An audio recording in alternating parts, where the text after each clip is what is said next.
nosotros tu amor. Gracias que nos permites reunirnos en este momento y pedimos que tu Espíritu abra nuestros corazones, nos ayude a entender y nos transforme nuestra voluntad para que nosotros no solamente escuchamos, sino que respondamos en obediencia, lealtad y confianza a tu palabra, a nosotros, tu invitación a nosotros. واضح Pedimos considero tu bendición sobre nuestras congregaciones, por otros, por toda la humanidad, Señor. Necesitamos la transformación que solamente tú puedes dar. Y Señor, pedimos que tú nos uses según tu voluntad, porque sé que tienes un lugar para cada uno de nosotros en tu reino, en tu proyecto de reconciliación y restauración para tu creación. Entonces, en tus manos nos ponemos y ponemos esta hora y pedimos que se haga tu voluntad. En el nombre de Cristo. Amén. Estamos en el clímax de la primera parte de Marcos. Llegamos hace 8 días a este pasaje 27 a 30 que conocemos como la Gran Confesión. Pero en el Evangelio de Marcos tiene un lugar estratégico. Ya podemos verlo por la estructura porque les recuerdo, lo vimos hace 8 días, que Marcos comienza diciendo, principio del Evangelio de Jesús, el Cristo. No vemos esa parte porque en español, yo no sé si en otro idioma, yo no conozco otro idioma que tenga una palabra compuesta Jesucristo. En inglés, en griego, son dos palabras, Jesús, el Cristo, y Marcos dice Jesús el Cristo, el Hijo de Dios.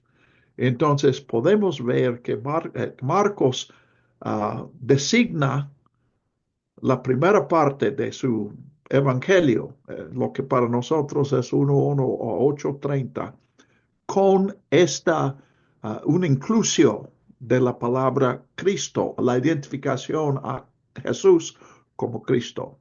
La primera vez que un ser humano en el Evangelio de Marcos llama a Jesús el Cristo es 1:1 y esa persona que lo dice es Marcos. La segunda vez es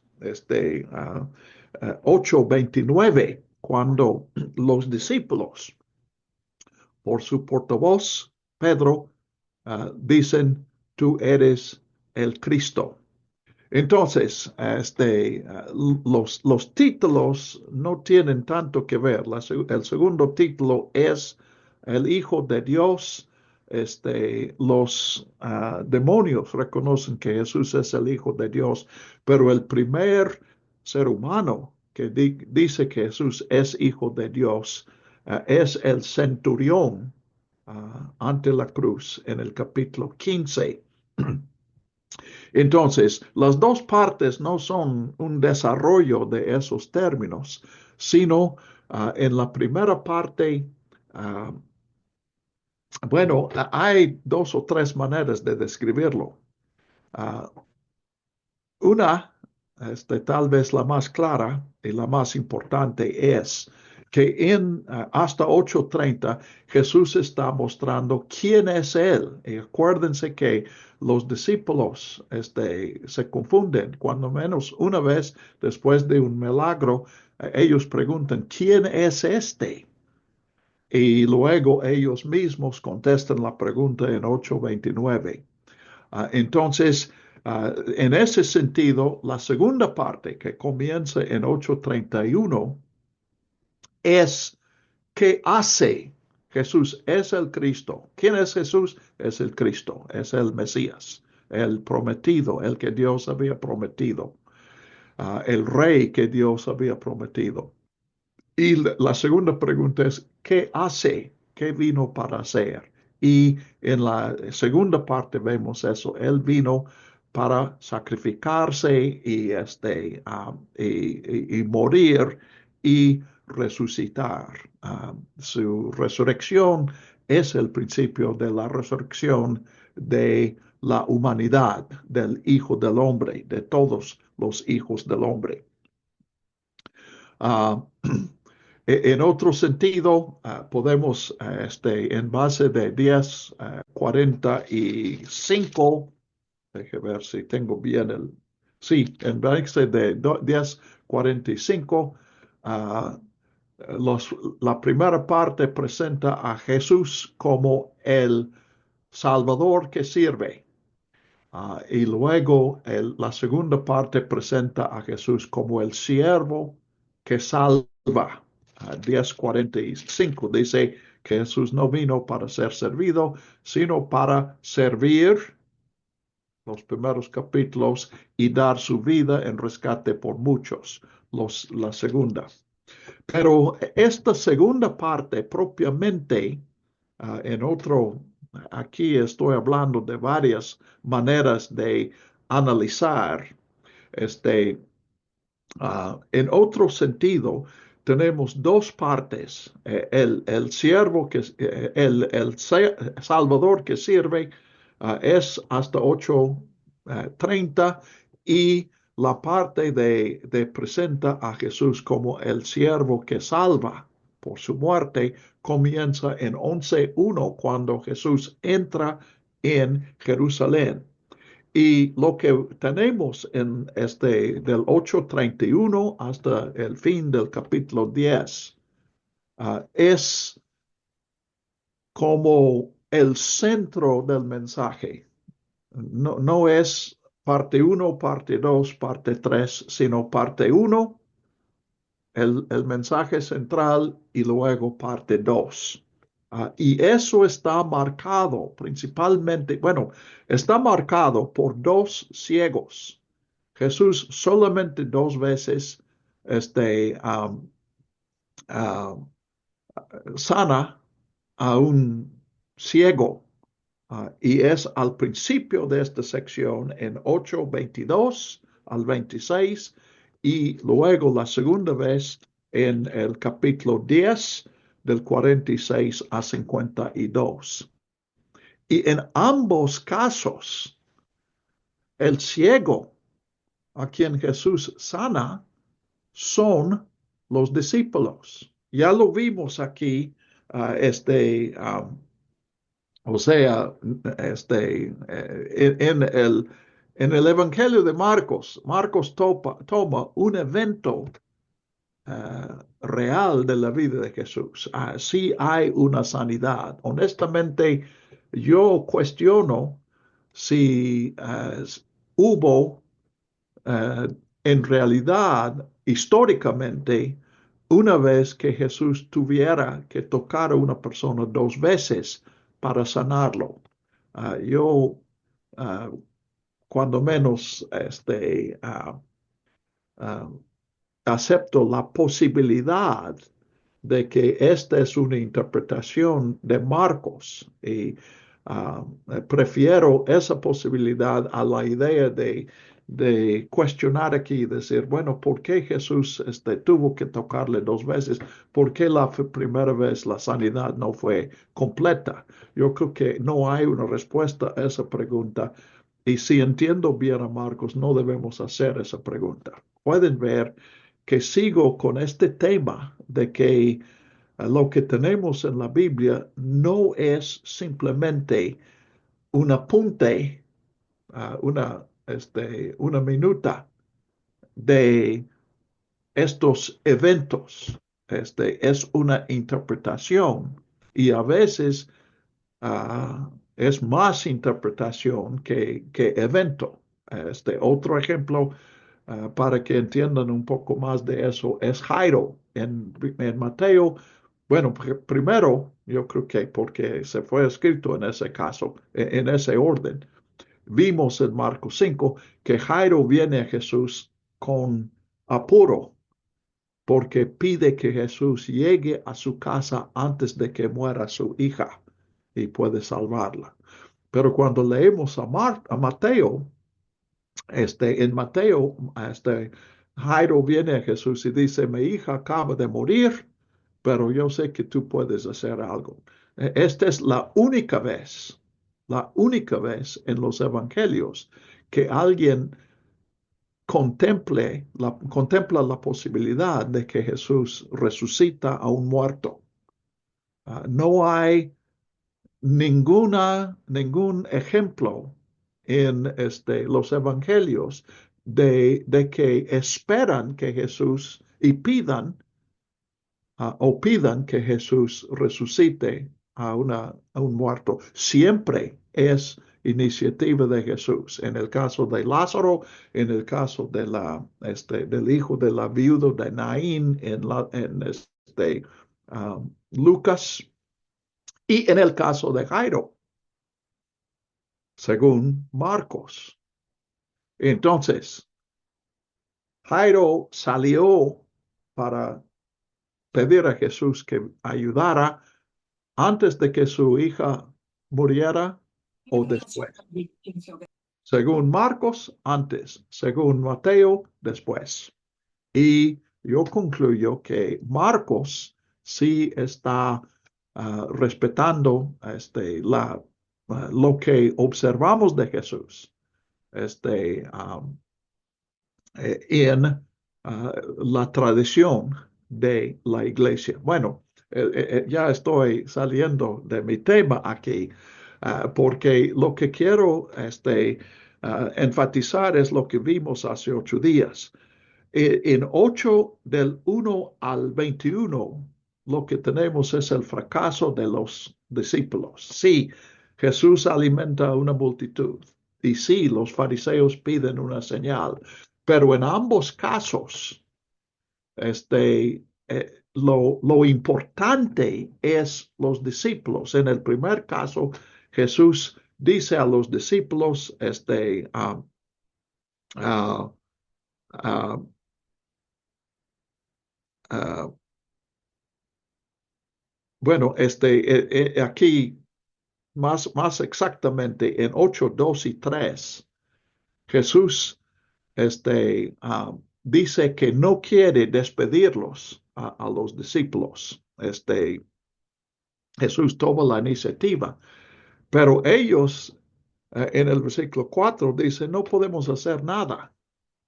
Y cuando nosotros comparamos eso con el capítulo 6, decimos, ¿cómo es posible después de lo que vieron en el capítulo 6 que pudieran responder como responden aquí? Ahora, algunos estudiando, cuando están buscando en los evangelios qué pasó, ellos resuelven este problema diciendo que es el mismo evento aquí, que en el capítulo 6, solamente 2 versiones de eso. Yo creo que no es importante contestar esa pregunta, porque claramente Marcos está poniendo otra pregunta y ese es uno de los indicios más claros de el fracaso de los discípulos. Aún no respingan a veces cuando lo digo, pero está implícito aquí que Jesús ha fracasado.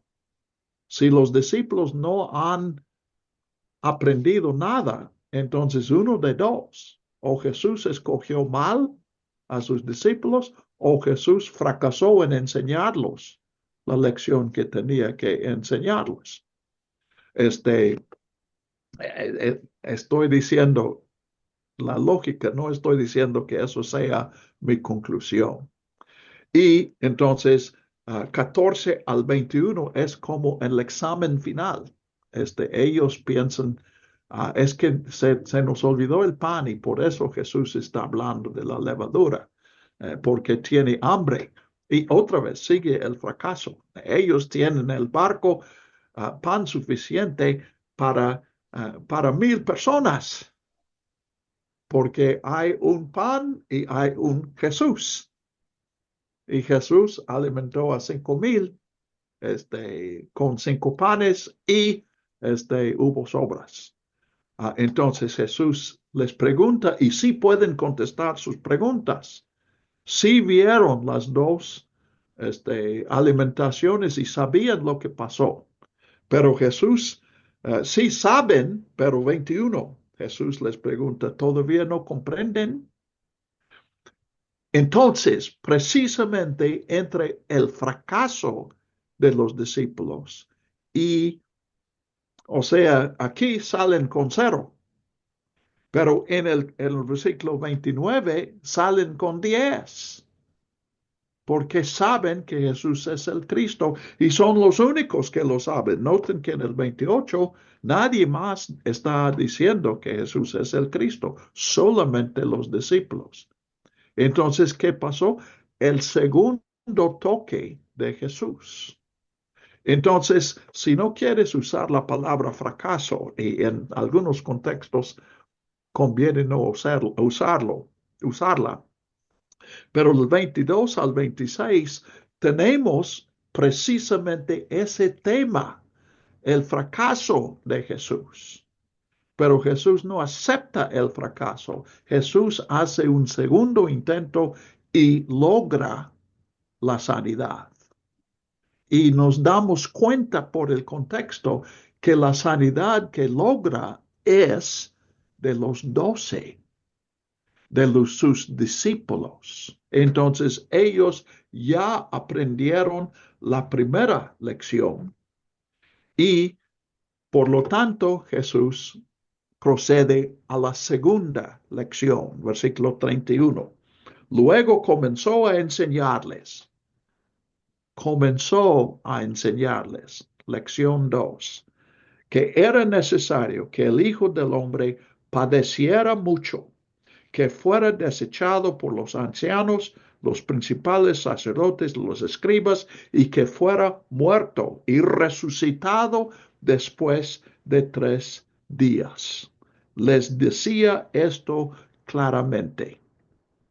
Entonces, ya saben que soy el Mesías, ahora aprendan que la misión del Mesías es morir, es dar su vida en rescate por muchos y finalmente la resurrección quiere decir dar vida a muchos, porque la resurrección de Jesús no es simplemente un evento en una vida, como fue en la hija de Jairo, es el comienzo de la resurrección, que es el plan de Dios para toda la humanidad. Ahora, noten que Jesús vuelve a decir lo mismo en 9:30 al 32.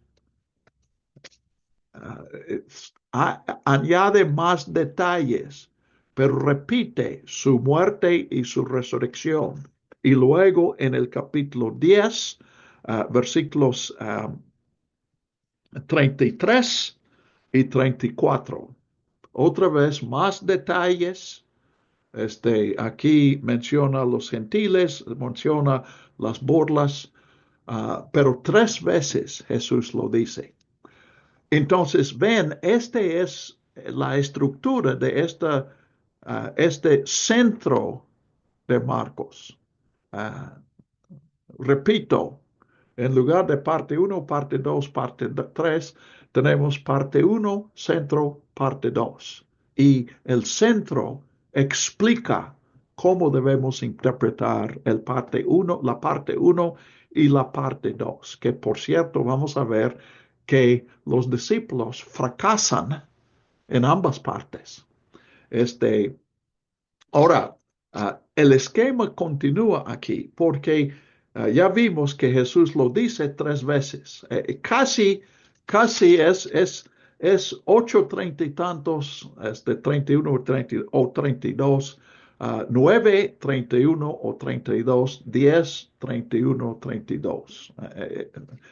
Marcos no puso esos números, pero sí, por coincidencia, son los mismos números de versículo en 3 capítulos sucesivos.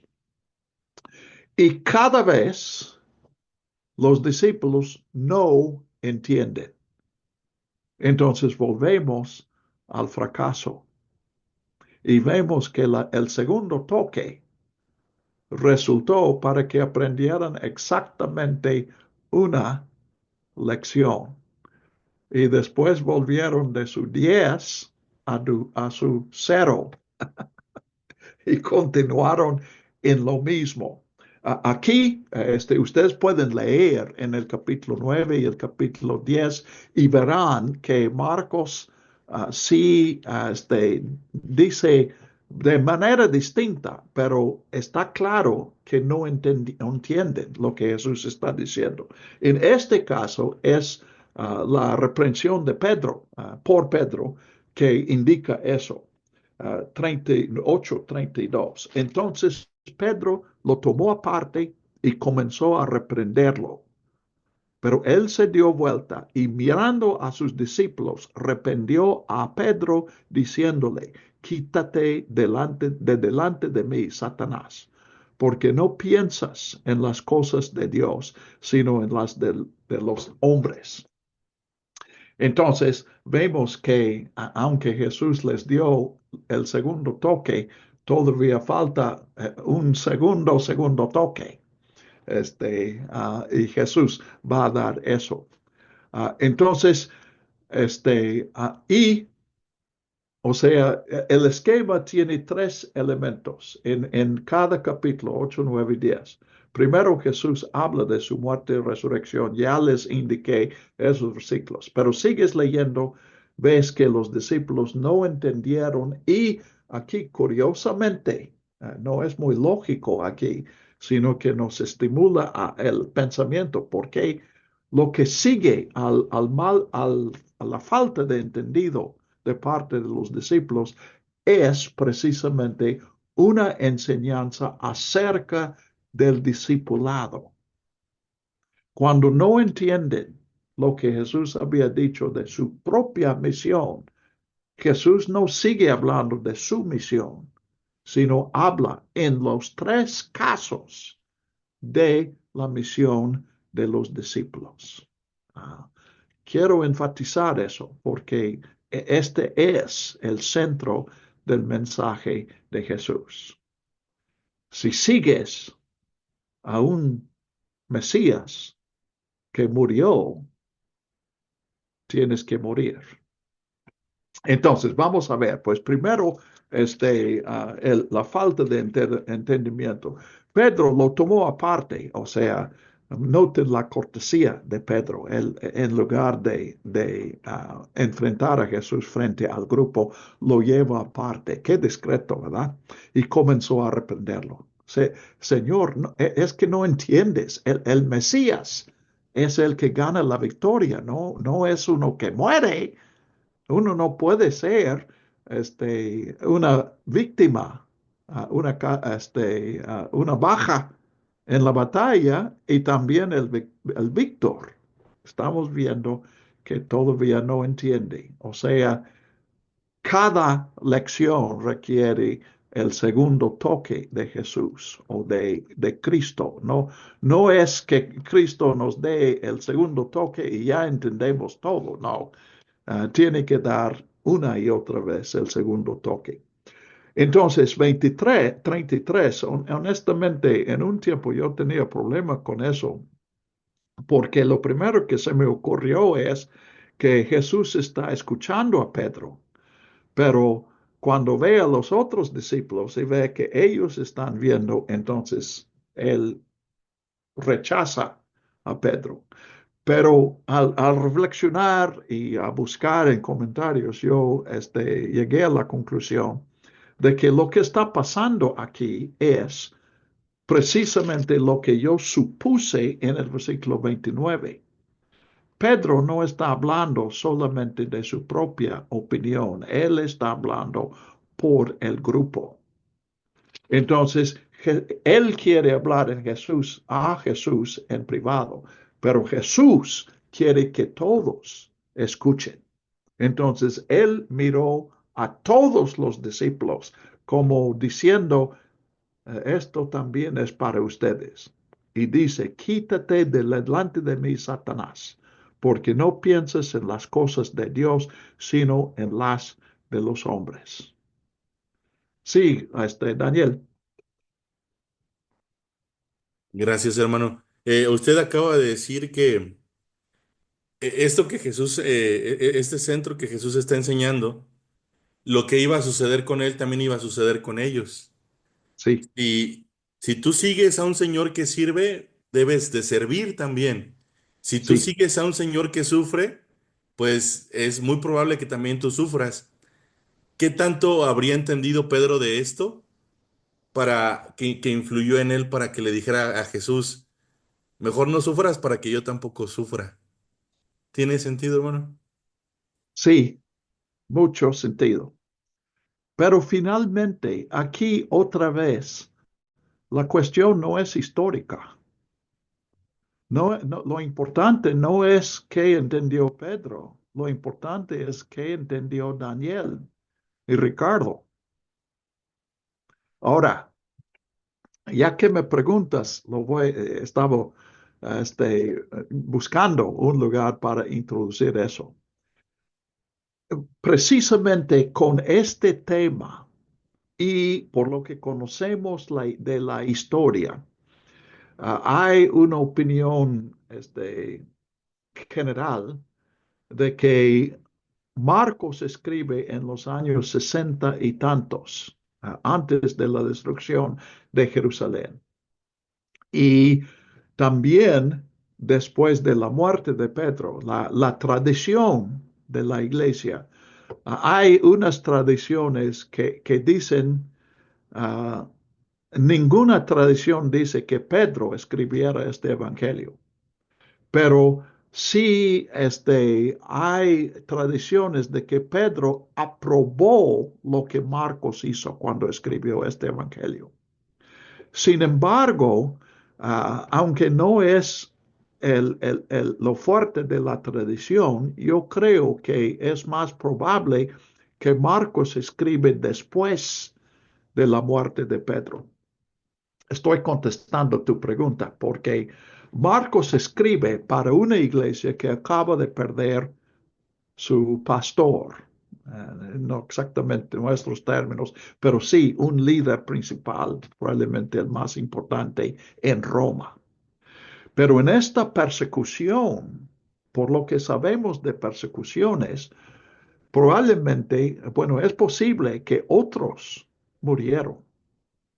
Y definitivamente hubo dificultades para otros. De hecho, la tradición es que en tiempos de Nerón, inclusive algunos cristianos sirvieron como luz de Roma, porque eh, los hicieron lámparas quemándolos para iluminar la ciudad.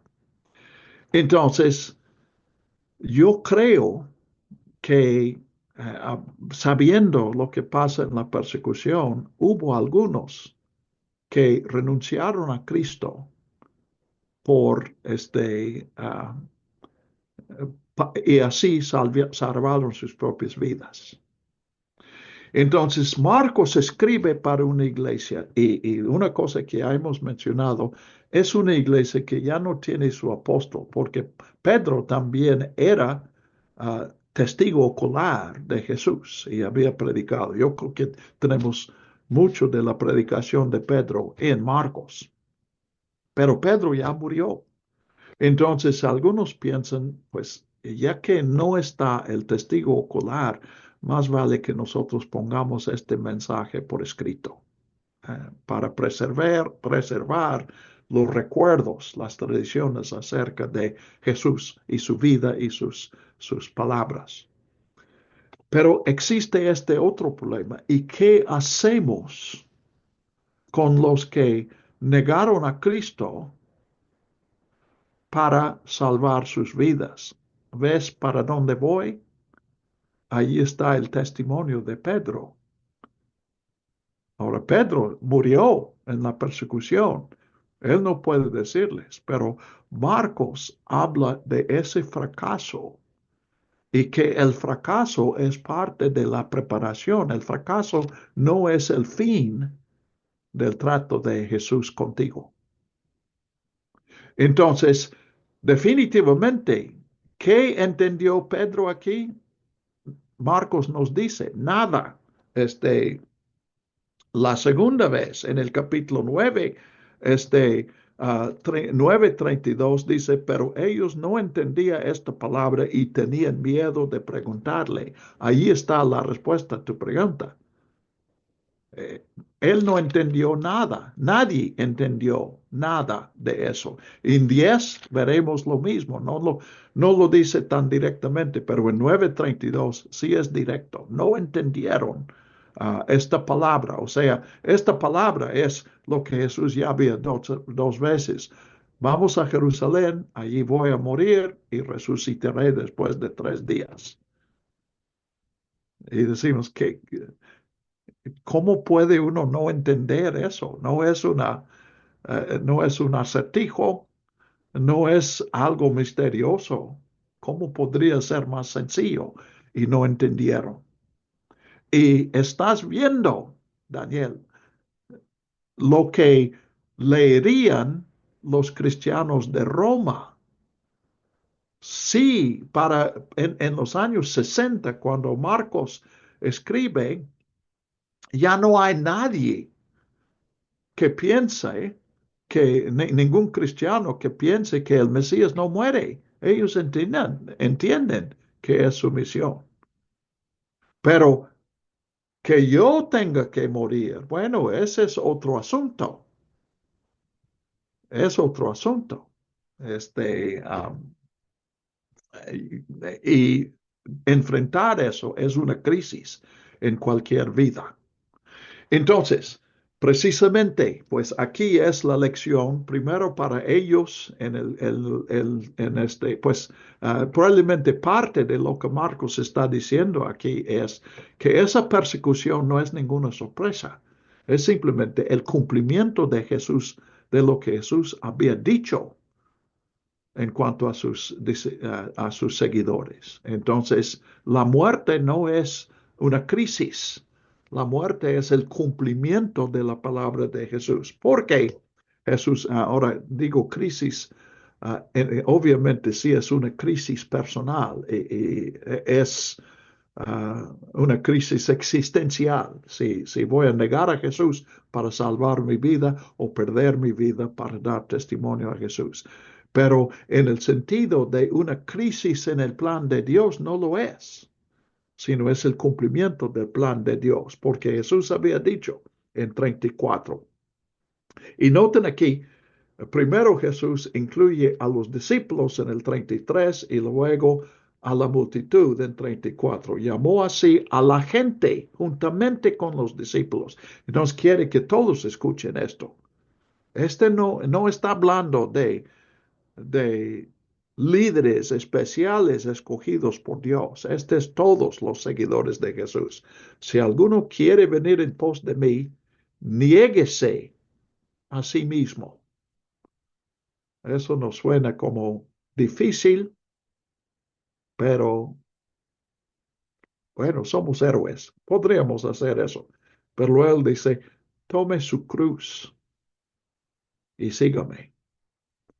Este, um, es interesante aquí en Marcos que Jesús no ha mencionado a su propia cruz en el versículo 31. De hecho, en estas 3 predicciones nunca menciona la cruz. Si estoy mal, corríjanme aquí, pero uh, uh, por ejemplo, en 10:33 al 34 es el más completo. Subimos a Jerusalén, el Hijo del Hombre será entregado a los principales sacerdotes y a los escribos. Lo condenarán a muerte y lo entregarán a los gentiles. Se burlarán de él, lo escupirán, lo azotarán y lo matarán. Y después de 3 días resucitará. Entonces no menciona la cruz, pero Roma no era la única manera, pero una manera que Roma usaba mucho para pena de muerte era la cruz.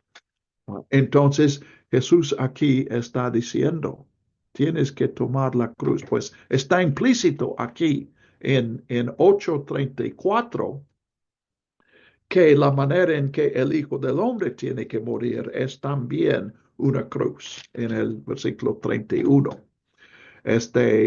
Entonces 35, el que quiera salvar su vida la perderá, pero el que pierda su vida por causa de mí y del Evangelio la salvará.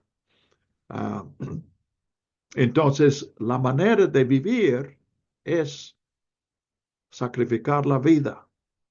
Y si uno busca salvar su vida, pues ese es el camino de la muerte. Entonces está muy claro, si sigues a Jesús, el precio es tu vida. Ahora, he mencionado, no sé si en Marcos, pero algunos de ustedes me han escuchado decir, históricamente podemos mirar y sabemos que los cristianos que mueren, lo que llamamos nosotros mártires, que originalmente quería decir testigos, pero se reservó con el tiempo para el máximo testimonio de morir por su fidelidad a Jesús. Pero eso siempre ha sido una minoría. En una ola de mucha persecución, difícilmente mueran la mitad de los cristianos. Lo más normal es 1%, 2, 3, 4. Una persecución que mata a 10% sería muy extremo. Entonces, pero eso no quiere decir que la muerte sea solamente una posibilidad y por eso formulé esa idea de que algunos, Jesús los permite morir al contado y a los demás nos toca morir en abonos. Entonces, la muerte no es una posibilidad, es seguro. Si sigues a Cristo, para hacerlo tienes que levantar tu cruz. Y como Jesús levantó su cruz porque lo habían condenado a la muerte, entonces levantar la cruz no es un paso en la vida, no es cualquier cosa, es encaminarse al lugar de la muerte. Entonces, tome su cruz y sígame. Pues otra vez, Jesús en aquel día dijo tomar su cruz, o esta es una interpretación de lo que Jesús había dicho a sus discípulos ya en la iglesia cuando hablaban de cruz para aclarar la identificación con Jesús y su manera de morir. Sí, José.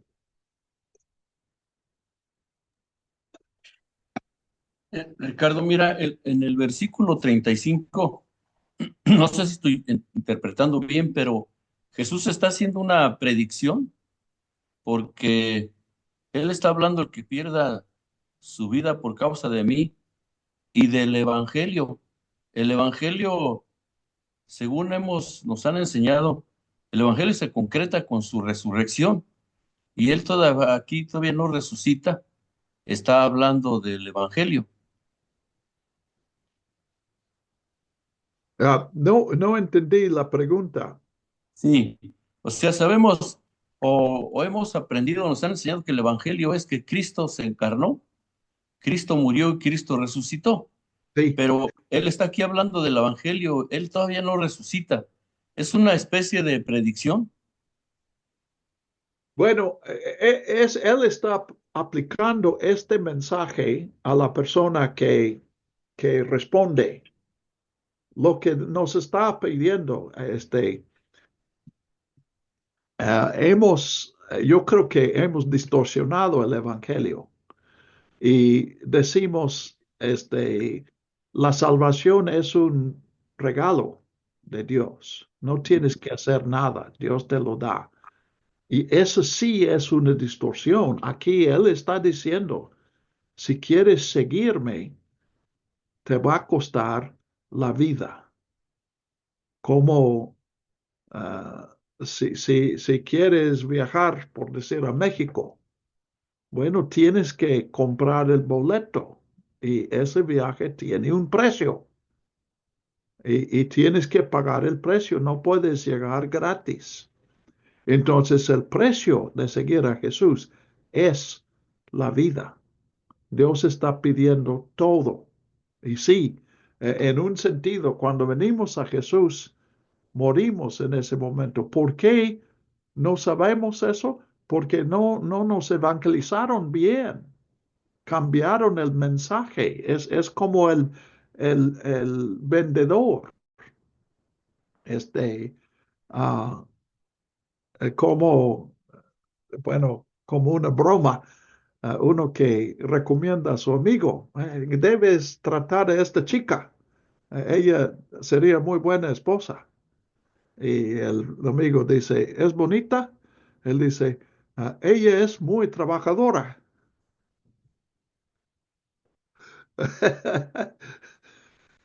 Para no decir, pues no es bonita. No debemos tratar a Jesús así. No, pues si sigues a Cristo ganas más de lo que pierdes. Eso es cierto. Pero si necesitas esa aclaración para seguirle, no estás siguiendo a Jesús. Ah, yo estoy luchando con eso, tratando de entender el Evangelio, explicando. Tengo el privilegio aquí de dar el curso Vida Abundante a algunas personas. Nos hablamos de la salvación. Y yo estoy pensando que tal vez la manera más correcta, especialmente pensando en lo que Pablo dice, es entender la salvación es obra de Dios. A nosotros no nos toca decidir si vamos a aceptar la salvación o no. La decisión que nosotros tenemos es si nosotros vamos a seguir a ese Salvador. Entonces, una cuestión, si nosotros vamos a ser fieles a Él, si nosotros vamos a poner nuestra vida en su servicio, si nosotros vamos a estar agradecidos por lo que Él nos ha hecho.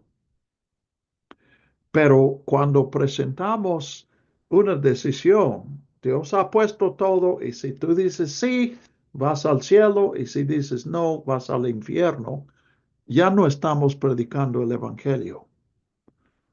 Jesús ha usado este mensaje. Probablemente algunos me escuchan en este momento y vinieron a Cristo en respuesta a una formulación así. Entonces, Dios es Dios y Dios es misericordioso y Dios nos usa aun cuando somos fracasos. Pero yo creo que ese no es el mensaje. Esa decisión no está en nuestras manos, es en las manos de Dios. Dios es el juez. Y nosotros ah, no estamos influyendo en el juez cuando nosotros decidimos sí a Jesús. A lo que podemos decir así es esa vida de lealtad a Él, de gratitud a Él, de servicio a Él, de cooperación con Él en su proyecto, de adoración a Él. Ah, bueno, ah, no sé si maté a tu pregunta, José, porque ya me fui muy lejos. No, no, está muy bien. Ya solamente para concretar, ¿cuál sería la respuesta cuando te preguntan qué es el Evangelio? Habla uno del Evangelio y entonces la persona que no conoce todavía te pregunta, ¿Qué es el Evangelio? ¿Ok? ¿Qué Para- debemos responder? Lo que yo contestaría a eso es, el Evangelio es que nosotros hemos rechazado la relación con Dios por la cual fuimos hechos. Pablo en Romanos dice, la buena noticia comienza con una mala noticia, la ira de Dios. Entonces, esta es la mala noticia. Nosotros hemos rechazado a Dios en nuestras vidas y eso es raíz de muchos problemas. Yo no diría de todos los problemas, pero de muchos problemas. Pero la buena noticia es que Dios sigue buscando una relación con nosotros y mandó a su Hijo para proclamar eso y luego para sellar su predicación con su muerte. Él murió por nosotros y en su muerte hay vida para toda la humanidad. Entonces, José, para mí ese es el Evangelio. Pero cuando uno me pregunta qué es el Evangelio, yo tendría que añadir, ahora que has escuchado este mensaje, tienes una decisión que tienes que tomar. Frente a lo que Dios ha hecho por ti, frente a lo que Jesús ha hecho contigo, ah, por ti, ¿vas a estar agradecido o vas a no agradecer a Dios? Ahora, en este segundo, obviamente, la decisión de estar agradecido es la misma decisión de estar fiel a Él, es de confiar en Él, hacerle nuestro Señor.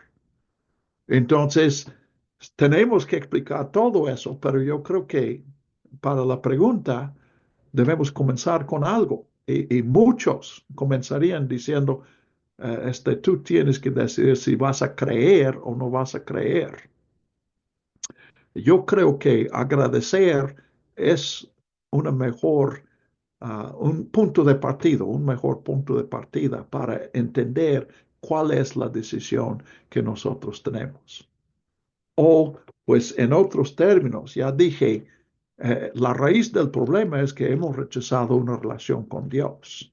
Entonces, la decisión después del Evangelio es si me voy a arrepentir de mi rebelión o si voy a seguir rechazando esta relación con Dios. ¿Ok? Qué bueno, estamos en el centro de la Biblia realmente. Gracias por la pregunta, José. Entonces, aquí, si quieres seguir a Jesús, o sea, si decimos seguir a Jesús, no te cuesta nada. Seguir a Jesús es estar feliz, es cantar bonitos cantos, es recibir bendiciones de Él, es tener eternidad en el cielo. Pues Jesús no dijo nada de eso. Jesús dijo, yo voy a morir y si me sigues, tú vas a morir. ¿Vamos a ser fiel a su mensaje o vamos a mejorarlo? Entonces, el que quiera salvar su vida la perderá, pero el que pierda su vida por causa de mí y del Evangelio la salvará. Allí sí necesitamos hablar del sacrificio. Aquí se trata de un compromiso total. Jesús nos amó tanto que dio su vida para nosotros. Y la única relación que podemos tener con Cristo es una relación donde nosotros pongamos lo mismo, todo. Pero también yo creo que podemos explicar algo aquí en este versículo 35, que la vida nunca es algo que uno posea. La vida pasa. y la puedes usar bien o la puedes usar mal.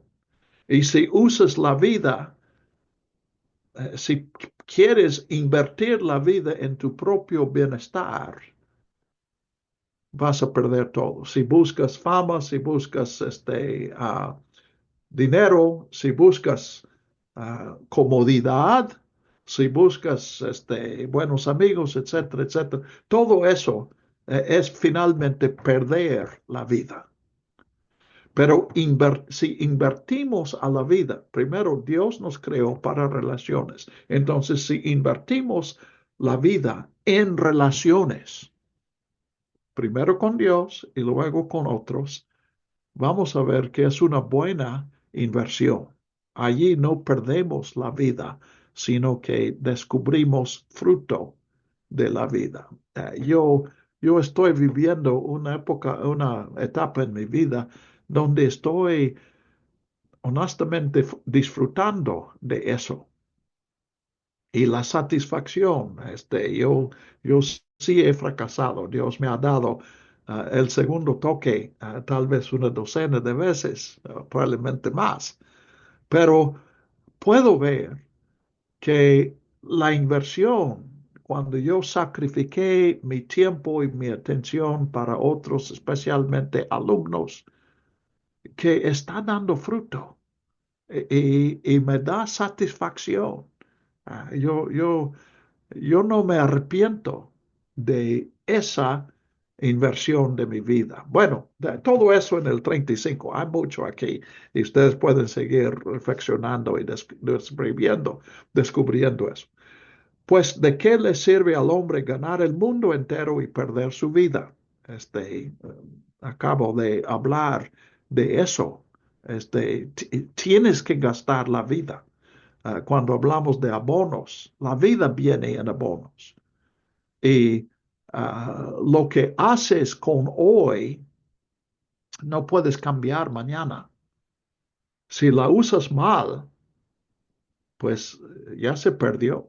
Y, y si quieres ganar el mundo entero, yo quiero tener todo. Bueno,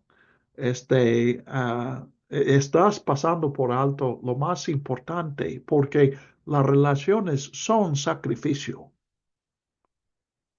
La relación implica que normalmente es mutuo, pero tiene que ser compromiso de uno que está dispuesto a sacrificar algo de su tiempo, de su interés, para el bien de otra persona y según los dones que Dios nos ha dado. Entonces, si pierdes eso y ganas todo el mundo, has perdido todo. Yo creo que ustedes podrían dar ejemplos de personas que han perseguido, han llegado a ser ricos, famosos, o tal vez no tan ricos, tan famosos, pero en tu comunidad, en tu mundo, pues personal, has visto a personas que buscan lo que realmente no es vida y finalmente pierden todo. 37, porque ¿qué dará el hombre en rescate por su vida? Creo que comenzamos entendiendo como esto, como ya mencioné, si pierdes un día, ¿cómo vas a recuperarlo?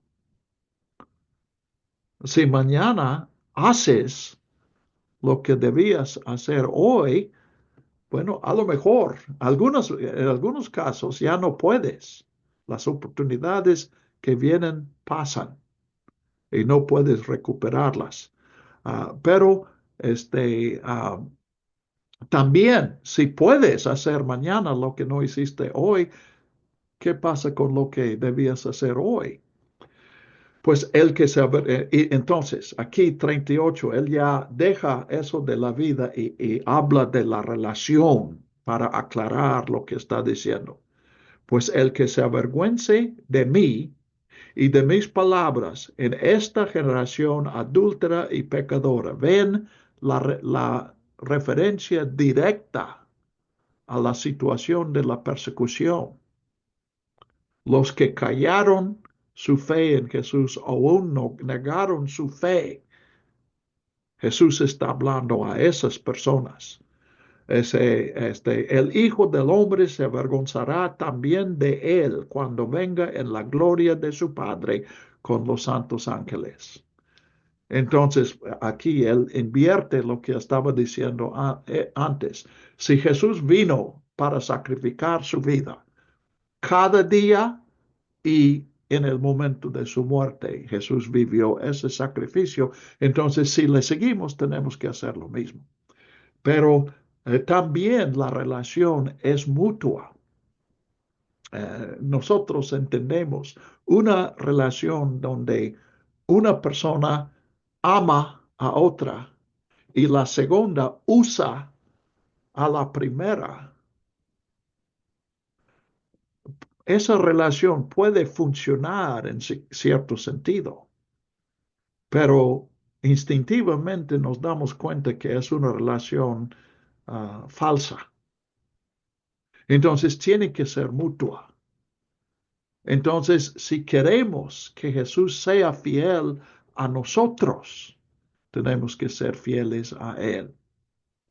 Otra vez, yo no, este versículo 38, yo tengo que rechazar el sentido literal. Nosotros no tenemos, como mencioné antes, no tenemos el control sobre lo que Jesús dice para nosotros. Pero cuando nosotros escogemos y construimos una relación donde nosotros no estamos fieles, no tenemos por qué esperar la fidelidad de la otra persona. Jesús sigue siendo el Salvador. Entonces, este versículo 38 no es la palabra final. Esta no es una descripción del juicio final, pero es una conclusión lógica, como si dijeras a tu hijo, ah, mira, tú pegaste a tu hermano porque no hizo lo que tú querías. ¿Quieres que yo como papá te trate de la misma manera? No quiere decir que lo vayamos a hacer, pero queremos que el hijo entienda. Yo creo que aquí Jesús está haciendo lo mismo. Y realmente pues se reconoce que el versículo 1 de 9 debe ser realmente parte de esta sección. De cierto les digo que algunos de ustedes que están presentes, de los que están aquí presentes, que no gustarán, ya, déjenme comenzar de nuevo. De cierto les digo que hay algunos de los que están aquí presentes que no gustarán la muerte hasta que hayan visto el reino de Dios, que el reino de Dios ha venido con poder. Este versículo ha causado mucha especulación porque si leemos en el sentido más literal es la palabra que se usa, pero en el sentido más natural mejor. Parece que él está diciendo que el reino de Dios va a venir con poder dentro de esta generación, antes de que muera el último de los que están ahí presentes escuchando a Jesús, entonces en un periodo de 50 años. Y eso nos introduce a esta idea, lo que se llama el retraso de la parusia. Parusia es la segunda venida de Jesús.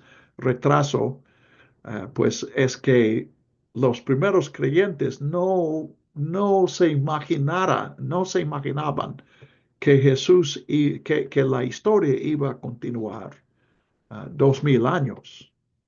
Ellos pensaban que Jesús iba a venir dentro de un mes o tal vez 2, 3 años antes de que murieran. De hecho, en Primera Tesalonicenses vemos que Pablo, él no estaba presente con Jesús, nunca conoció a Jesús en la carne, pero él dice, nosotros que nos quedamos, Y él todavía, cuando escribió a los tesalonicenses, estaba pensando que Jesús iba a regresar antes de que él muriera, probablemente. Sí, cuando menos si él viviera una vida normal. Podemos ver que Pablo cambió y comenzó a contemplar un periodo más largo. Podemos comparar el Evangelio de Marcos con Lucas en especial y con Juan y ver que la perspectiva cambió y tenemos más atención a un periodo largo, tal vez de generaciones, entre la primera venida de Jesús y la segunda. Ahora, todo eso, finalmente, yo he estudiado mucho, he desgastado mucho esfuerzo tratando de entender qué es esta predicción. Y finalmente he llegado, o estoy llegando cuando menos, a la conclusión de que realmente eso no es importante. Eh, Nosotros no tenemos la expectativa de los primeros lectores. Si Marcos escribe, digamos, en el año 66 o 7 o 69, sí, había personas que todavía estaban esperando que Jesús tardaría menos de el tiempo que ellos tenían todavía en la vida. Y para nosotros, pues el reino de Dios sí ha venido con poder, pero nosotros sabemos que ese cumplimiento no fue la segunda venida. Entonces, ¿qué pensaba Jesús? ¿Qué pensaban los discípulos cuando le escucharon? ¿Qué fue la explicación de la iglesia primitiva? Todas estas son cuestiones históricas que tienen su valor, pero finalmente no es algo que tengamos nosotros que resolver. Aún hoy, pues aquí debe ser en el capítulo 8 porque se conoce, este es una razón por lo que Jesús dijo en 8:38, no avergonzarnos de Jesús, hacer de Jesús la, la gloria de nuestra vida, el propósito de nuestra vida, la verdad de nuestra vida. Y podemos hacer eso con la esperanza de ver nosotros también el reino a Dios venir con poder. Y sí, si no interpretamos eso otra vez, es claro, parece claro a mí que algunos en 9:1 pensaban, interpretaban estas palabras de Jesús en el sentido de que ellos estaban viviendo en la última generación antes del reino de Dios, antes del fin. Pero tiene valor para nosotros, claramente. Y de hecho, ahora apelando a la historia, podemos ver que muchos han venido el reino de Dios venir con este poder en generaciones pasadas. Y a mí eso me anima. Es una razón, especialmente en tiempos difíciles, de, de esperar. Si los tiempos son difíciles, no es la primera vez en la historia. Y otros han perseverado y otros, como los discípulos, han fracasado. Y el fracaso no fue el fin de sus vidas. Y en esa decisión, en cuanto a nuestra vida temporal, Dios no quiere que el fracaso sea el fin de nuestra vida, pero allí nosotros sí tenemos que decidir, porque hace falta una decisión que Dios ya ha tomado. Dios tiene un segundo toque para ti en este momento, pero la cuestión es si yo voy a tomar, cuando yo digo que mi fracaso es final, si no me arrepiento de eso, pues es final hasta que yo me arrepienta. Entonces, hay esperanza. Bueno, esta sección, yo he pasado mucho tiempo aquí, pero podemos ver aquí, estamos en el centro del mensaje. Hemos tocado muchos temas. Entonces, quiero hacer una pausa por si hay otra reflexión o otra pregunta.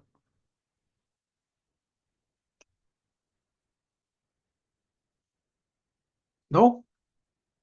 Ustedes preguntan cuando quiero hablar y no preguntan cuando quiero que pregunten. Muy bien. Sí, Daniel. Gracias. Entonces, em, con lo que usted acaba de decir, hermano, debo entender que una manera en la cual esta generación vio venir el reino de Dios con poder, sería al ver a Jesús resucitado, esa sería una manera de ver el reino con poder. No sé. Ok. Otra vez, estamos en esta cuestión o sea, la manera que los primeros lectores leerían este versículo y la manera que nosotros vemos es otra. Cuando suponemos que estamos escuchando a Jesús antes de que se escribiera Marcos, cuando Jesús dijo estas palabras, con la salvedad que tal vez no dijo exactamente eso, pero recordaban eso. Si hay algo de aplicación, aquí no puede ser la resurrección, porque si yo digo, hay personas aquí que no van a morir antes de nuestra siguiente clase, no estoy diciendo nada. Es cierto, pero ven, si Jesús está hablando de algo que va a pasar dentro de un mes, entonces no tiene sentido decir, hay personas aquí que todavía estarán vivos dentro de un mes. Pero cuando Marcos escribe el Evangelio, probablemente 40 años después, casi 40 años después, entonces significa otra cosa y ellos todavía pueden esperar algo. Entonces, otra vez, yo ya no pienso de esta manera, pero en un tiempo yo vi, no puede ser la resurrección porque es demasiado pronto. No puede ser Pentecostés porque por lo mismo, Pentecostés viene 7 semanas después de la resurrección. Ah, y no puede ser la segunda venida de Cristo porque eso vino miles de años después, cientos de años cuando menos después. Entonces, algunos dicen tal vez tenga referencia a la destrucción de Jerusalén. Bueno, la destrucción de Jerusalén muestra el poder de Dios, pero llamar a eso reino de Dios era la mejor solución que yo podía encontrar. Pero ahora yo veo el poder de Dios se muestra en la destrucción de Jerusalén. Pues sí, pero ese no es una enseñanza acerca del reino de Dios. Entonces, finalmente, concluyo que no es válido, no hay provecho en definir un supuesto evento que Jesús estaba viendo cuando él hizo esta profecía. ¿Ok? Y otra vez, Jesús pensaba en algún momento, bueno, Jesús mismo dijo, En el capítulo 13 va a decir, ni el hijo sabe cuándo va a ser el fin.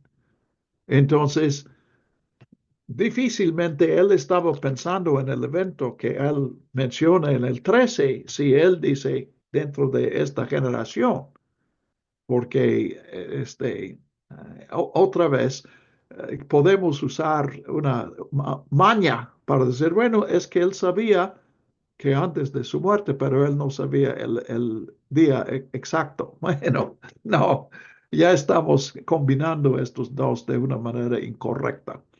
Repito, yo estoy llegando a eso. La mayoría de mi vida, yo estudiaba con demasiada énfasis en la historia. Ah, y otra vez, es una tensión, porque estos son eventos históricos. Yo creo que la existencia de la iglesia y como parte de la existencia de la iglesia, la existencia del Nuevo Testamento muestra que Jesús resucitó. La resurrección no es un evento espiritual, pero no físico. Eso sería torcer los datos que tenemos. Pero por otro lado, no es que tengamos que resolver cada incertidumbre.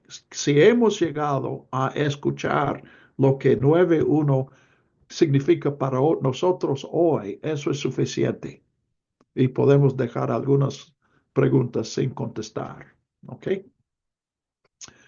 Muy bien, pues sí, Are. Y gracias, buenas noches. Creo que mi pregunta es sobre esta idea de morir en abonos y negarse a sí mismo. Tal vez como me estoy preguntando si estoy muriendo yo, ¿no? Y pienso en mi vida y pienso en que voy a trabajar, en que disfruto mi vida, ¿no? Leo, paso tiempo con amigos, con familia, y de pronto me da miedo sentir que no estoy muriendo, que no estoy sufriendo.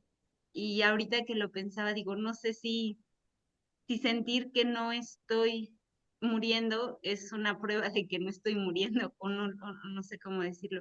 Pero, ¿qué diría usted que es?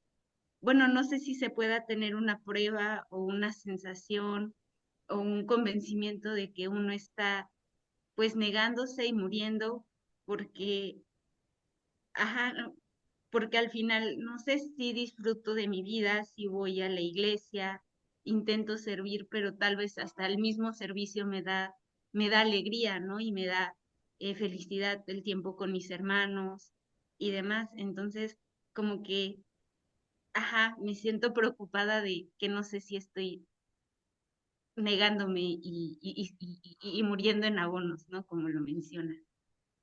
Sigues enseñando a los pequeñitos en la escuela de gobierno, ¿verdad? Allí estás dando tu vida. Otra vez, morir no es tan literal. Bueno, puede ser. En algunos casos sí es. Uno pierde su trabajo por su testimonio a Jesús o pierde relaciones, lo niega a su familia. Gracias a Dios, tú y yo no tenemos que preocuparnos con eso. Pero cuando tú haces el sacrificio de viajar a esa escuela cada día y tú entiendes, para enseñarles, tienes que darles tu vida. No es suficiente que tú cumplas con una tarea.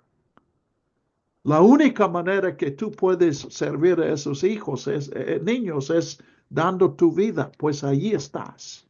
Allí sí estás muriendo en abonos. Entonces, yo no tomo morir con literal, pero el tiempo que yo podría usar, pues en mi caso, leyendo como diversión, o viendo la tele, o haciendo ejercicio.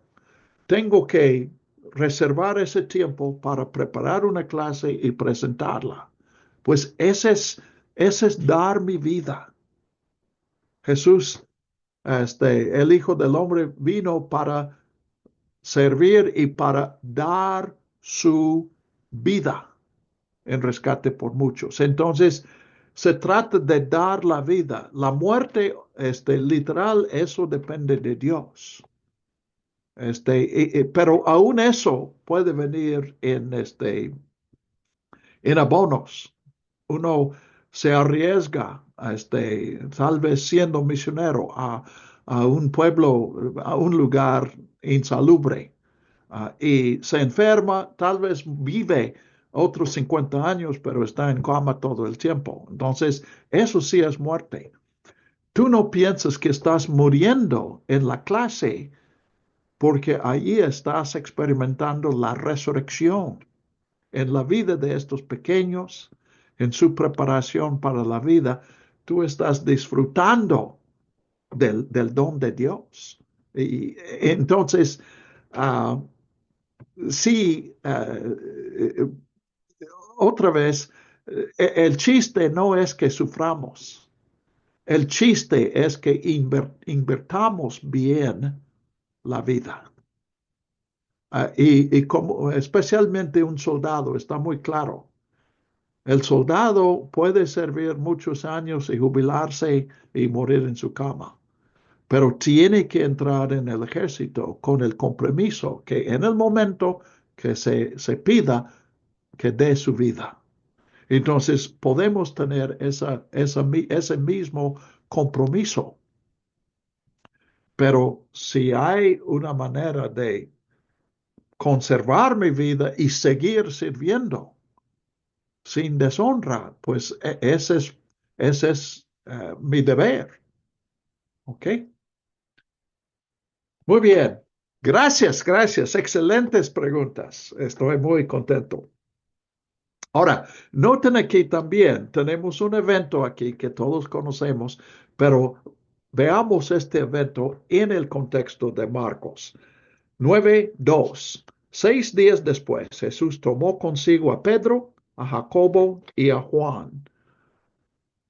Paréntesis, estos son los primeros 4 discípulos en el capítulo 1, con excepción de Andrés, que nos llama la atención porque son hermanos, Pedro y Andrés, y luego Jacobo y Juan, pero hay un círculo entre estos son los mismos 3 que acompañaron a Jesús en la casa de Jairo y vieron la resurrección de su hija.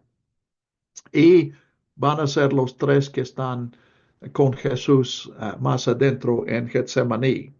Entonces parece que hay un grupo pequeño entre los 12 discípulos con Jesús y son estos 3. Y les hizo subir aparte a solas a un monte alto y fue transfigurado delante de ellos. Sus vestiduras, o sea, aquí es la explicación. ¿Qué quiere decir transfigurado? Pues Marcos explica. Sus vestiduras se hicieron resplandecientes, muy blancas, tanto que ningún lavandero en la tierra las puede dejar tan blancas. Entonces, blanco resplandeciente. Y les apareció Elías con Moisés y estaban hablando con Jesús. Ahora, ven que Elías y Moisés aquí, yo entiendo que aquí me falta la palabra. ¿Es una visión? Sí, es una visión. La cuestión no es si hubo, digamos, 2 personas allí con Jesús que Pedro podría atravesar con su espada y morirían. Pues no es exactamente eso. Pero otra vez, no es importante que nosotros expliquemos cómo que vieron eso, Pero, ¿por qué Moisés y Elías? Y ese por qué yo creo que es fácil de contestar y es muy importante. ¿Qué representan? Bueno, por un lado, ¿qué representa Moisés? Y por otro lado, Elías. La ley y la profecía. Exacto. Aquí debemos ver estas las escrituras que existían en aquel tiempo, la ley y los profetas. Obviamente Moisés es el que recibió la ley, Elías es el primero de los profetas. No hay un libro de Elías como Isaías o Jeremías, pero él fue el primer profeta. Entonces, aquí, pues, están viendo a Jesús dentro del plan de Dios y están viendo a Jesús dentro de la palabra de Dios. Moisés dio palabras que no eran simplemente opiniones de Moisés, sino que Dios lo usó para comunicar su mensaje. Y hizo Dios lo mismo con los profetas. Aquí Elías representa a los profetas. Entonces intervino Pedro y dijo a Jesús, Rabí, es bueno que nosotros estemos aquí. Levantemos pues 3 enramadas, una para ti, otra para Moisés y otra para Elías. Pido que todos prendan sus cámaras por unos segundos.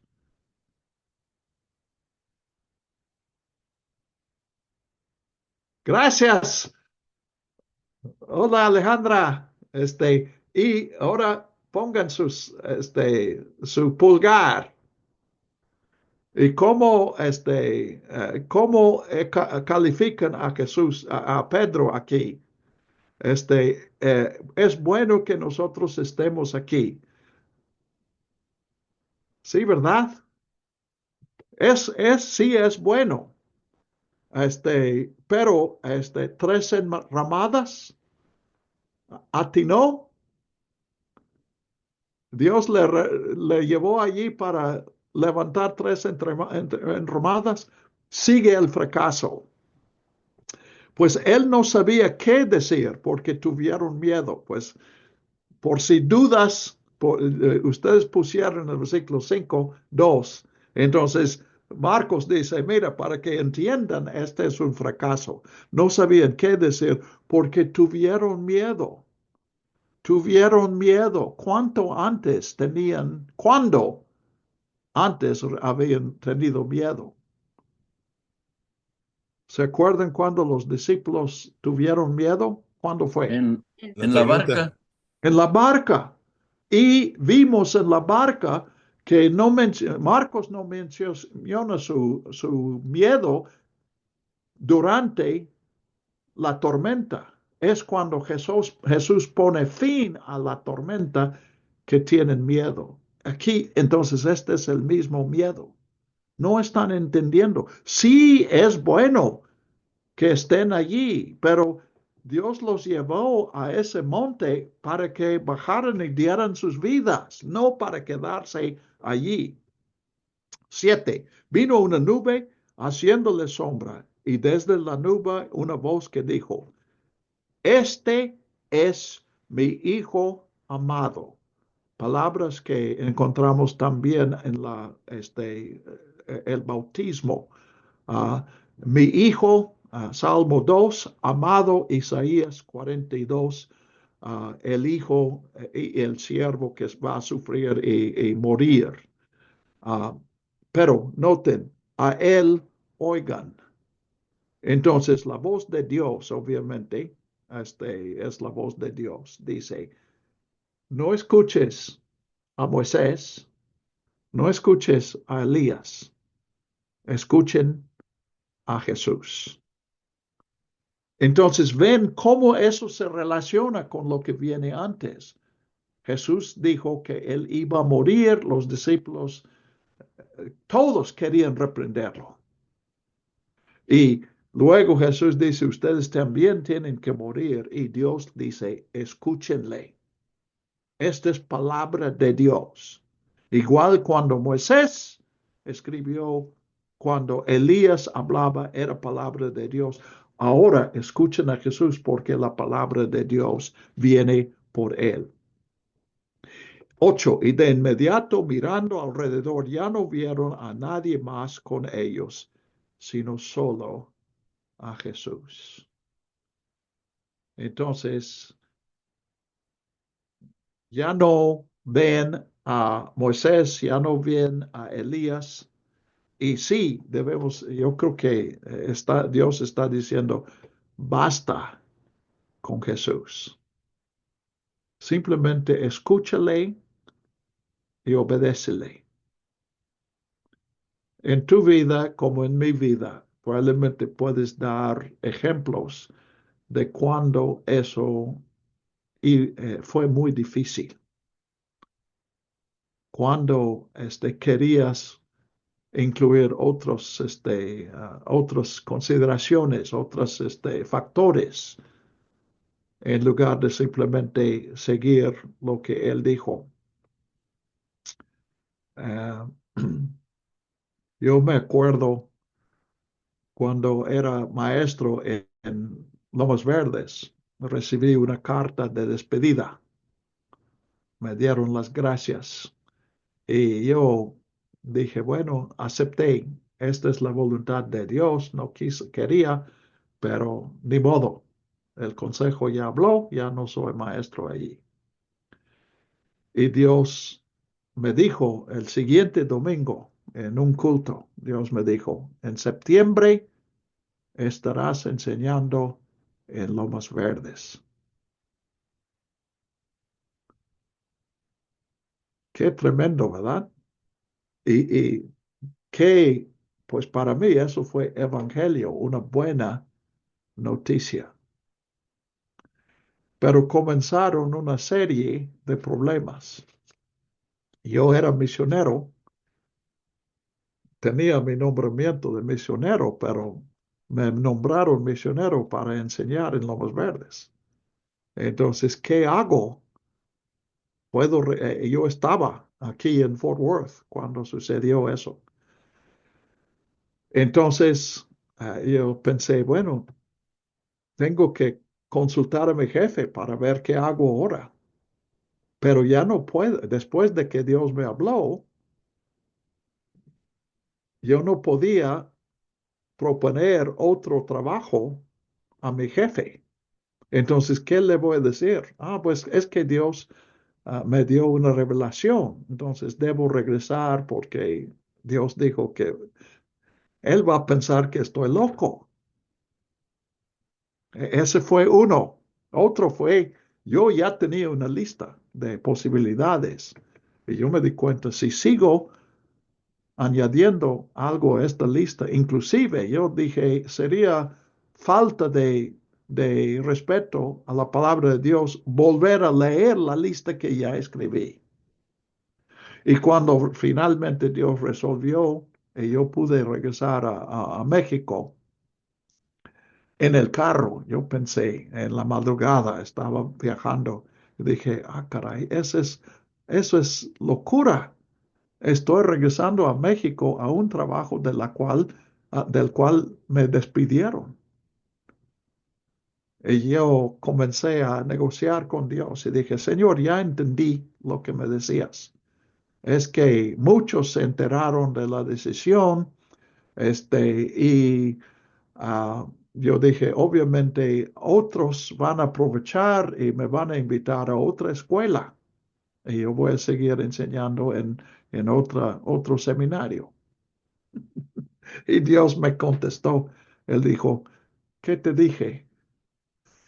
Y dije, bueno, dijiste en Lomas Verdes.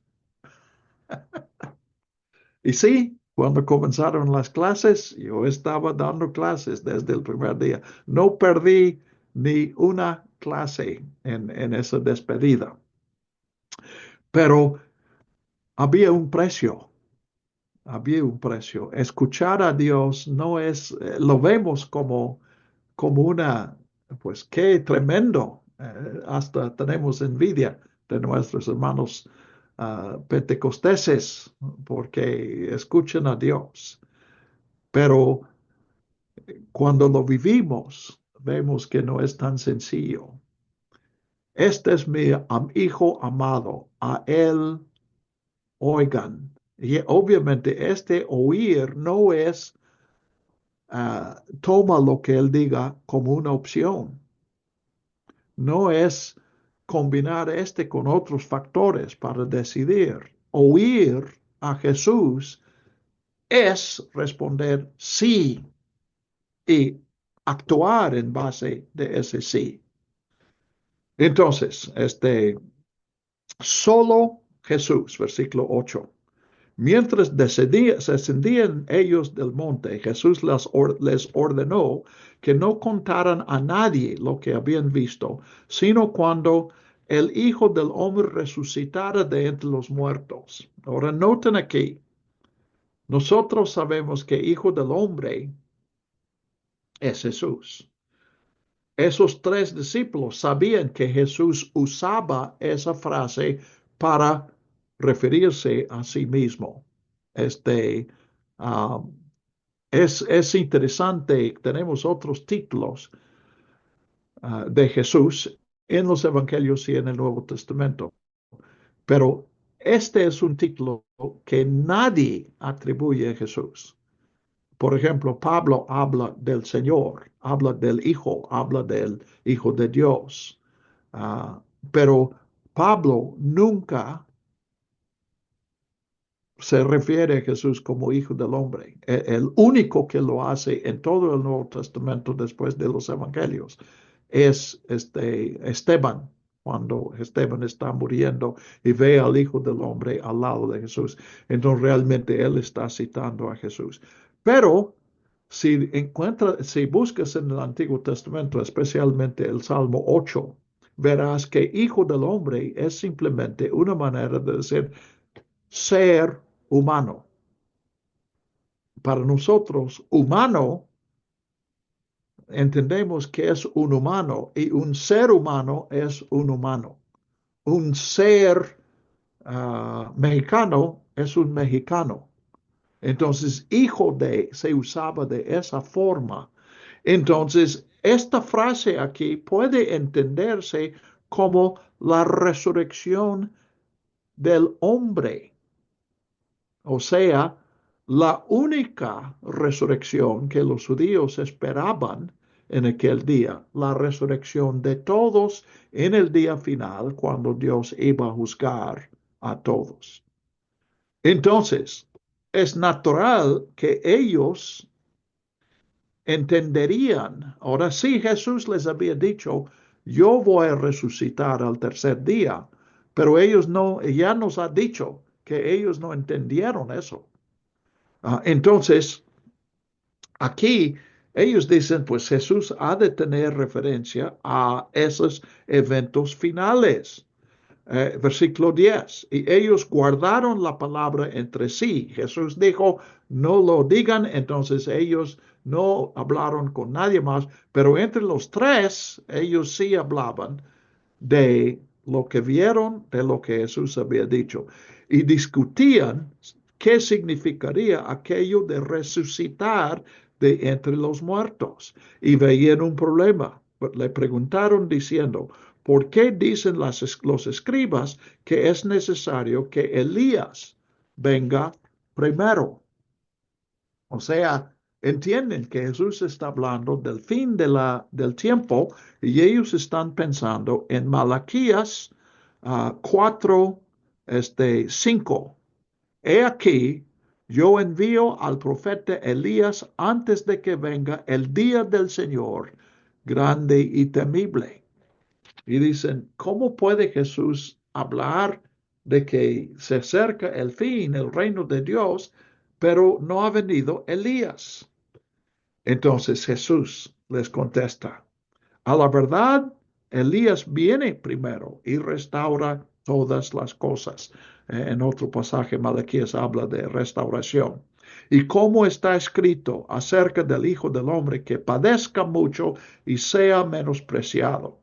Sin embargo, les digo que Elías ya ha venido e hicieron con él todo lo que quisieron, tal como está escrito de él. Ahora, noten en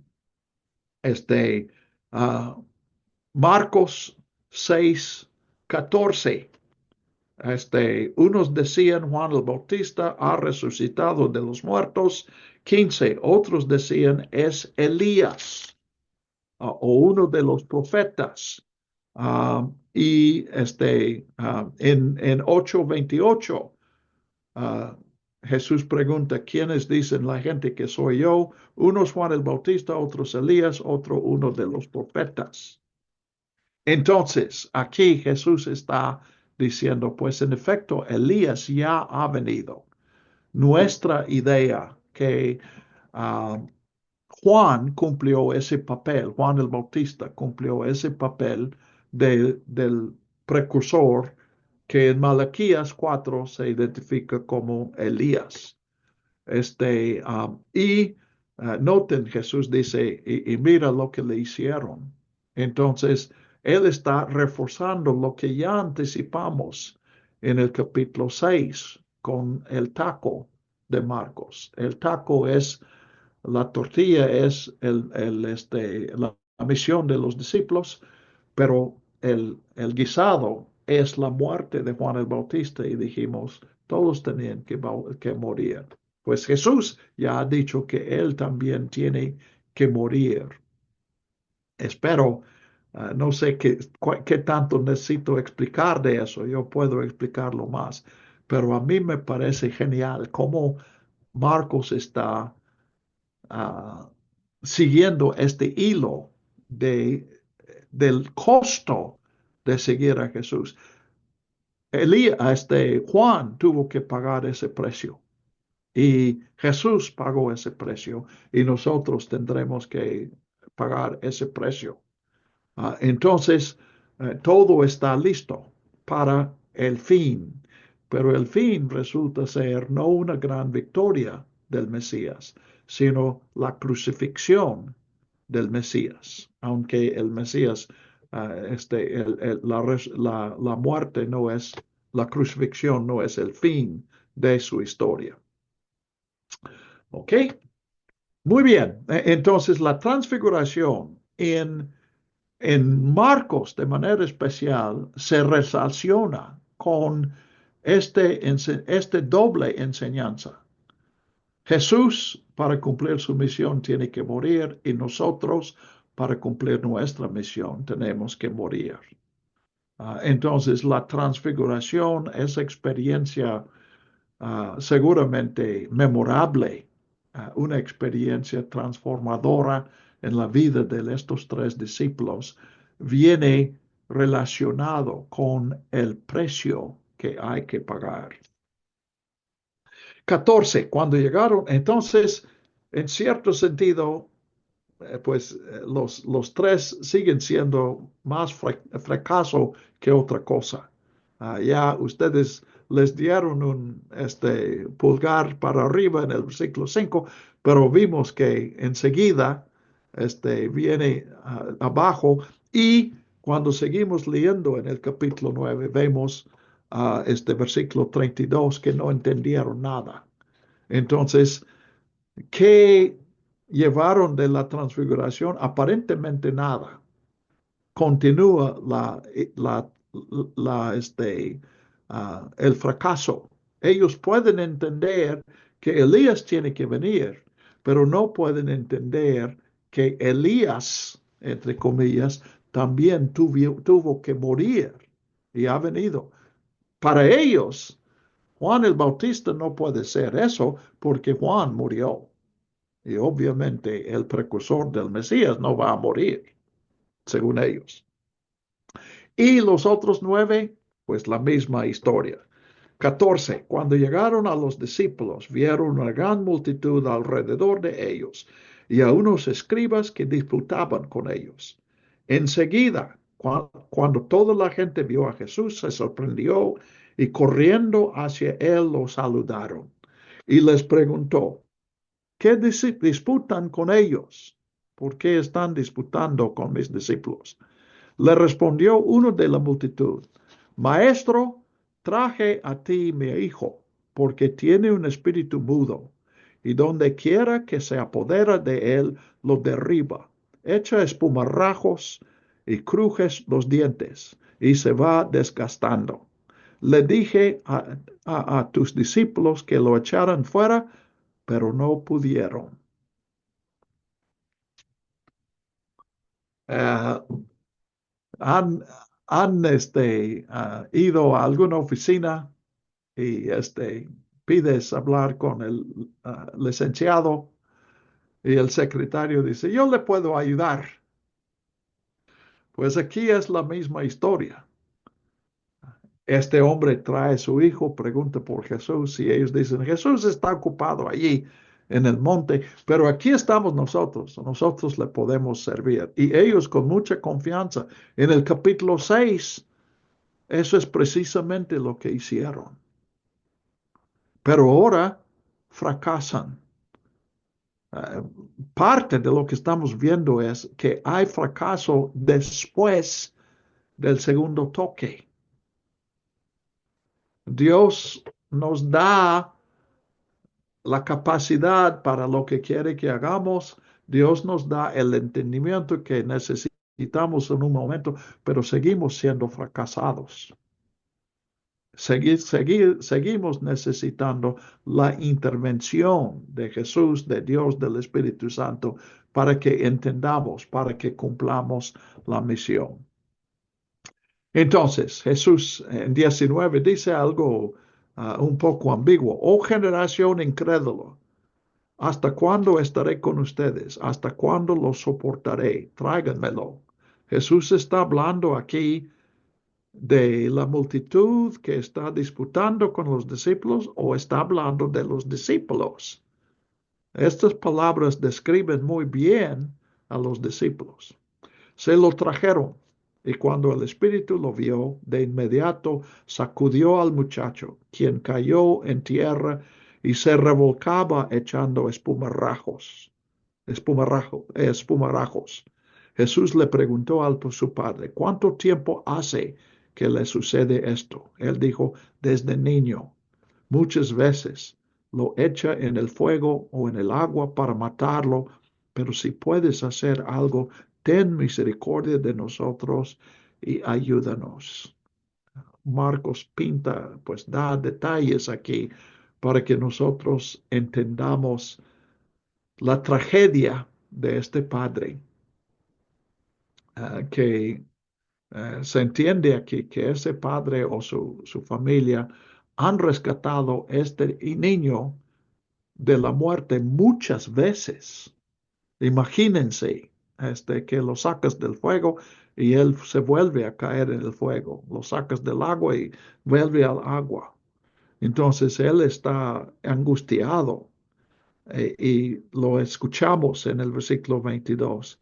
Si puedes hacer algo, ten misericordia de nosotros y ayúdanos. Ahora sí puede hacer su petición a Jesús. Y Jesús responde, si puedes.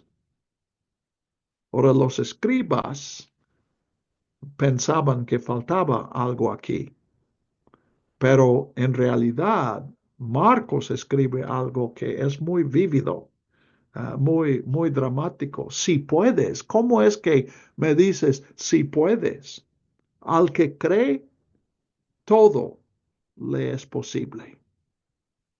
Entonces, no es una cuestión si Jesús tiene el poder o no. Es una cuestión si crees en Jesús.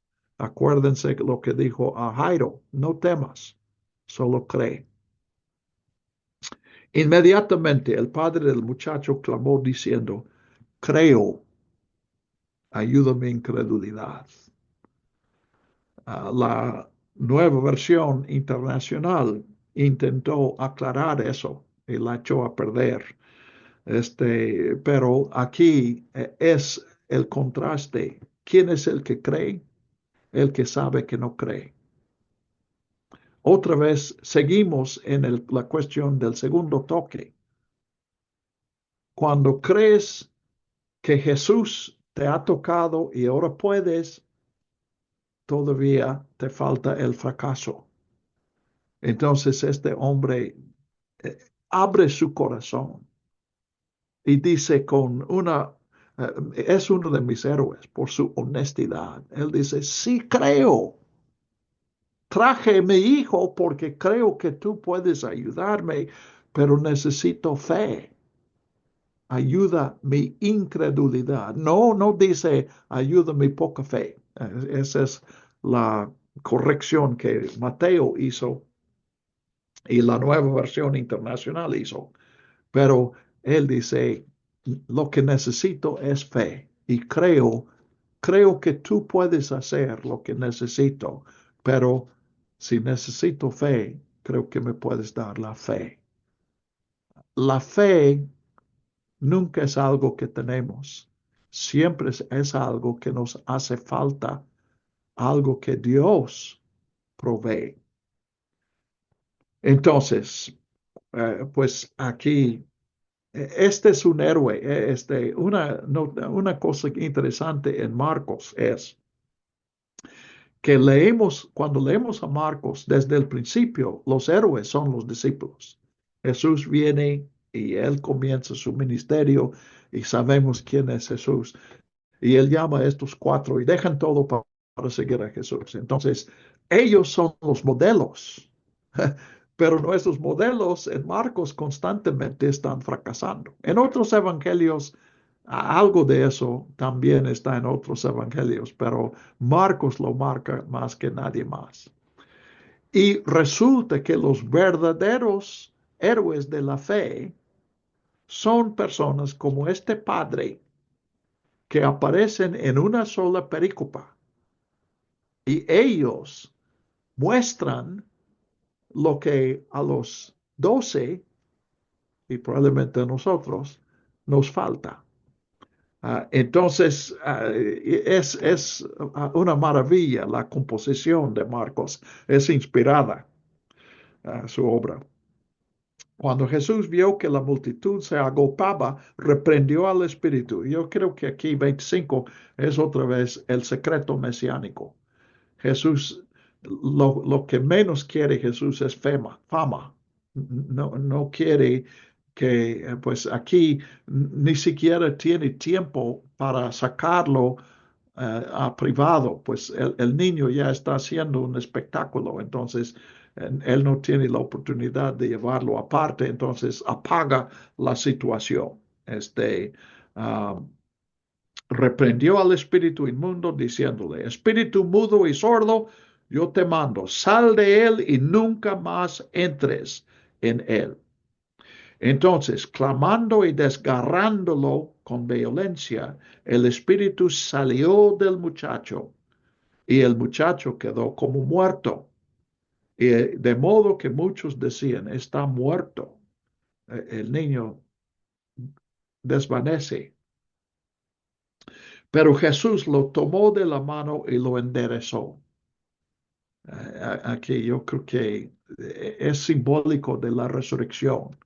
No es para que concluyamos que literalmente estaba muerto, pero aquí sí, otra vez, es un ejemplo para nosotros. Eso es lo que Jesús hace por nosotros.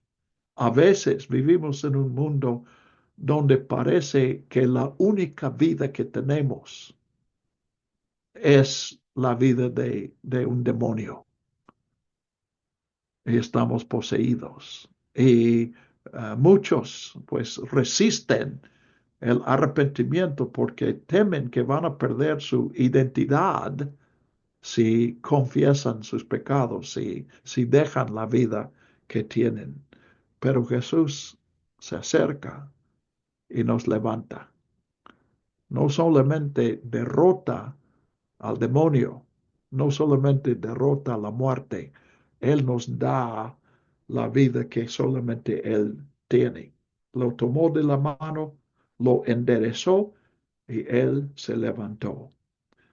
Cuando Jesús entró en casa, sus discípulos le preguntaron en privado, ¿por qué no pudimos nosotros echarlo fuera?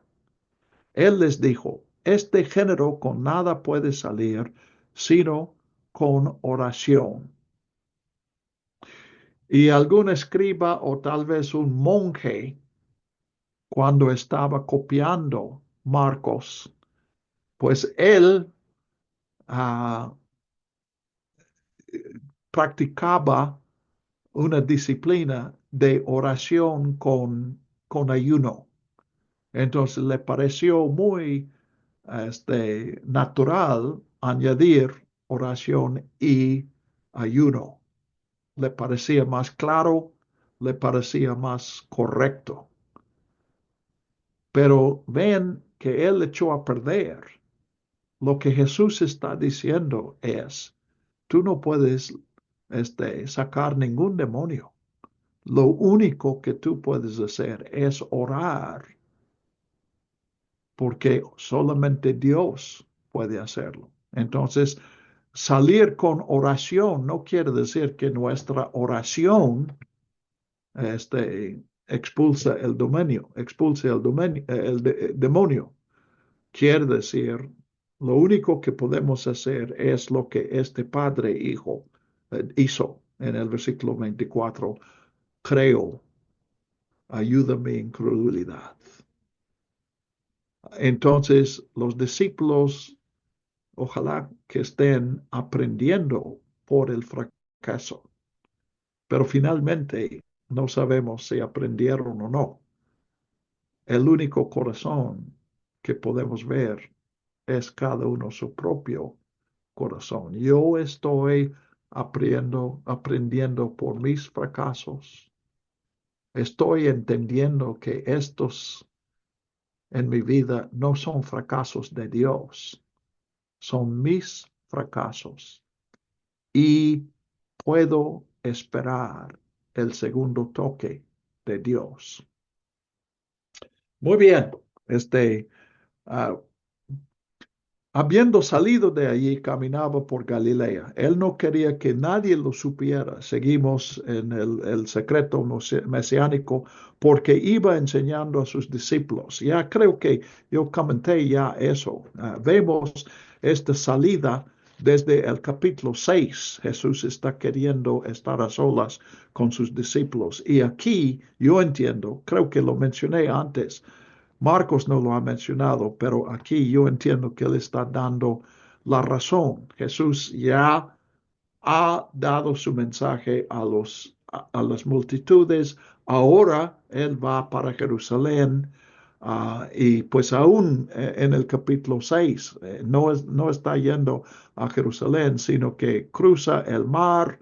Luego en el capítulo 7 va a Tiro y Sidón, sobre la costa del Mediterráneo. En el capítulo 8 lo encontramos en Cesarea Filipos, también tierra de gentiles. Entonces, él quiere preparar a los discípulos para continuar su ministerio. Y les decía, y esta es su enseñanza, el Hijo del Hombre ha de ser entregado en manos de hombres y lo matarán. Y una vez muerto, resucitará después de 3 días. De las 3 predicciones, dicen predicciones de la pasión, esta es la más breve. Y también más breve es la respuesta de los discípulos, 32. Pero ellos no entendían esta palabra y tenían miedo de preguntarle. Entonces, pues lo que sigue, del 33 al 37, es los discípulos. Y aquí la enseñanza sobre el discipulado es que la grandeza no es mandar, es servir. Esto se va a desarrollar aún más después de la tercera predicción. Pero lo vemos dentro de 8 días. Y pues 38, pueden ver 33, pues realmente en el 34 están disputando entre ellos quién es más importante. Y en 38 Juan habla de que los discípulos se sienten superiores a otros, que sirven en el nombre de Jesús. Entonces podemos ver que este tema de la importancia de la grandeza en el servicio de Jesús es lo que vamos a ver en los versículos del 33 al 41. ¿Ok? Muy bien. ¿Alguna pregunta más o comentario, observación, algo que Dios te haya dicho en este pasaje?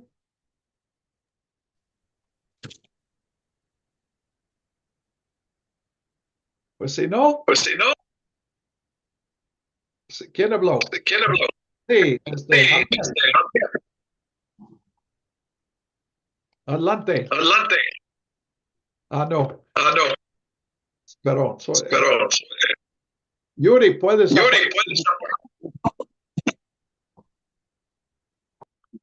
Gracias. Jerry. Listo, mi querido hermano, muchas gracias. Vamos a pelear y que nos despide con una oración. Vamos a orar. Gracias, Señor, gracias por dejarnos este evangelio, Señor, por tu palabra que da aliento a nuestra vida, que nos recuerda, Señor, que necesitamos de ti y que nos muestra, Señor, que a pesar de nuestros errores, de nuestras fallas, tú sigues siendo fiel, Señor. Y te ruego que este estudio pueda seguir transformando nuestras vidas, nuestros corazones, nuestras relaciones, Señor, y que nos permitas esta semana que reste y la próxima también poder seguir meditando, Señor, en esto que hemos aprendido y que podamos, Señor, vivir conforme a tu palabra. Te ruego, Señor, que bendigas a cada uno de mis hermanos que están aquí conectados, que ven la transmisión y que, Señor, puedas cuidar de nosotros y nos podamos ver primero en la próxima semana, Señor, si así tú lo quieres. Te rogamos todo esto en el nombre de Cristo Jesús. Amén. Amén. Gracias. Que descansen. Gracias, Ricardo. Gracias, buenas noches. Gracias a todos.